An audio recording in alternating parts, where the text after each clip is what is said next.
एक बार की बात है, हरे भरे जंगल में एक छोटा सा प्यारा पप्पी रहता था। उसका नाम था गोलू। गोलू बहुत मासूम था और हर चीज के बारे में जानने की कोशिश करता था। कभी तितलियों के पीछे भागता, कभी फूलों को सूंघता, तो कभी झरने का पानी देखकर उछलने लगता।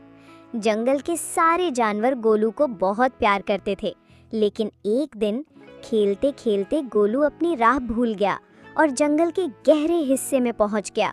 वहां घना अंधेरा था, पेड़ों की शाखाएं अजीब आवाज कर रही थीं और चारों तरफ सन्नाटा छा गया। गोलू थोड़ा घबराया, तभी अचानक झाड़ियों के पीछे से एक भूखा और खूंखार भेड़िया निकल आया। उसकी आंखें लाल थीं, दांत बाहर निकले हुए थे और उसके गुर्राहट से पूरा जंगल कांप उठा। गोलू के छोटे छोटे पैर कांपने लगे। वो रोने ही वाला था कि तभी उसे अपनी माँ की बात याद आई। जब भी डर लगे, माँ दुर्गा को याद करना, वो हमेशा अपने बच्चों की रक्षा करती हैं। गोलू ने हिम्मत जुटाई, आंखें बंद की और जोर से पुकारा, माँ दुर्गा, मुझे बचाइए। तभी आसमान से चमकती हुई एक तेज रोशनी उतरी। ढोल नगाड़ों जैसी आवाज गूंज उठी और उस रोशनी से प्रकट हुई माँ दुर्गा।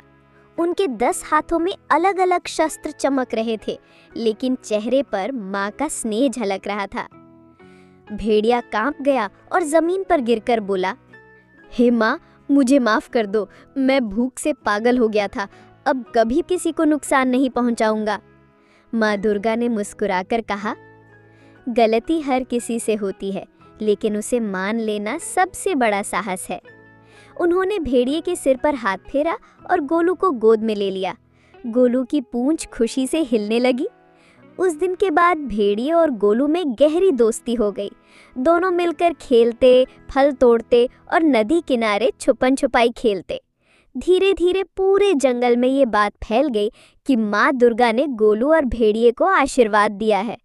अब जंगल के सारे जानवर रोज शाम को इकट्ठे होकर भजन गाने लगे। भेड़िया भी हर किसी की मदद करता और सबका रक्षक बन गया।